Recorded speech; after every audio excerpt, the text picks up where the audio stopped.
माघे सङ्क्रान्ति आज म तपाईँहरूलाई थारूहरूको विशेष चाड माघे सङ्क्रान्ति सप्तरीको प्रसिद्ध ठाउँ धातीमा आयोजना भएको बारेमा जानकारी दिन जाँदैछु।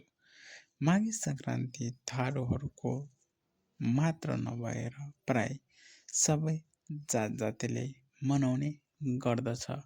प्रत्येक वर्ष माघ 1 गते शमशेरपुर धातीमा सप्तरीको शमशेरपुर धातीमा थारूहरूको रीतिरिवाज, खानाको परिकार, पहिरन र नृत्य हेर्न पाइन्छ। यति मात्र नभएर यहाँका मन्दिर र पोखरीहरू धार्मिक अस्तित्व बोकेका छन्। यहाँ मान्छेहरूको विभिन्न छाला रोगहरू भएमा वा कुनै मनोकामना पुरा भएमा यहाँ मान्छेहरू नुहाएर पूजापाठ गर्दछ। जुन कपडा